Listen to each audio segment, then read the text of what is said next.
jour, un père et sa fille virent un aigle voler au-dessus d'eux.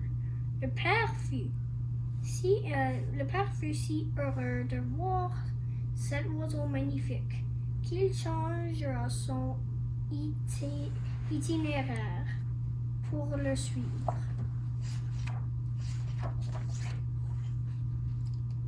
Sa fille lui demanda pourquoi il suivait ainsi l'aigle, et le père se mit à lui raconter une histoire. Cette histoire nous est transmise par nos ancêtres depuis de nombreuses années. Commença-t-il?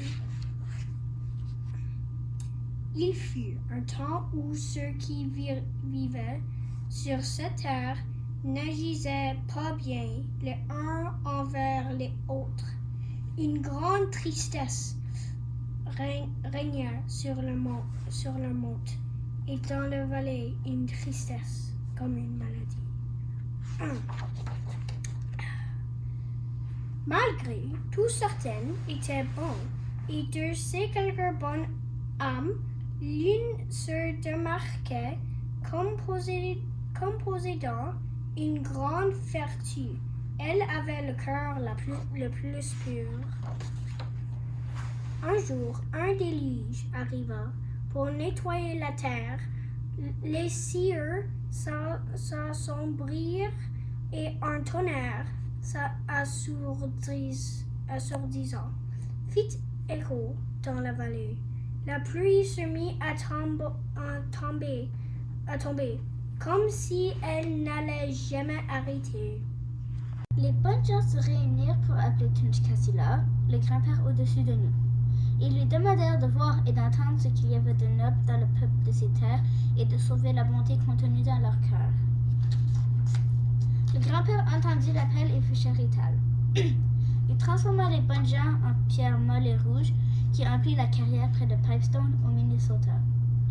Ensuite, il transforma les méchants gens en quartzieux durs pour couvrir et protéger la pierre molle. La femme au cœur bon et vertueux fut la seule survivante de la race humaine. Grand-père répondit à l'appel des bonnes gens et la sauva du déluge en envoyant un grand aigle doré. Du ciel vint de son puissant des ailes déployées et Wangibli, le grand aigle, plana vers la femme. Il la prit entre ses puissantes serres et la transporta avec ses ailes immenses. Ils s'envolèrent vers la seule chose au-dessus de la terre inondée, Chanwakan, le grand arbre de la vie. C'était un cadeau du grand-père, un arbre superbe, plein d'énergie et de vitalité qui servait de pont entre la terre et le royaume des esprits. Au grand arbre de la vie, la femme sut qu'elle était en sécurité.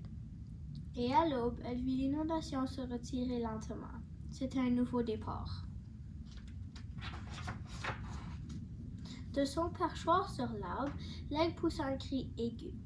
La femme savait qu'il s'adressait à elle et comprenait ce qu'il disait, comme tu comprends quand je te parle. L'aigle visita la femme tous les jours et lui apprit à bien vivre.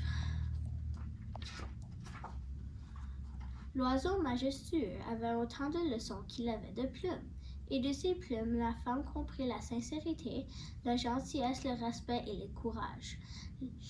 L'aigle expliqua que chacun de ses plumes l'aidait à voler et que grâce à ses vertus, l'humanité pourrait fleurir.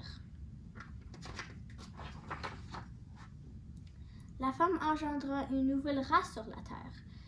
Tous les jours, elle prépara un repas pour sa famille et lui transmettait les connaissances de l'aigle. Ceux qui suivent ces leçons se voient transportés au-dessus des problèmes et des ténèbres du monde, comme sur les ailes d'un aigle. Le peuple grandit pour former une seule race qui s'étend des plaines aux montagnes sur la terre. Ils sont nos ancêtres. Ils ont appris la patience et la gentillesse et ils ont un amour profond pour leur terre. Chaque fois qu'un membre de notre peuple voit un aigle voler, cela lui rappelle qu'il doit trouver l'équilibre parfait entre le cœur et l'esprit.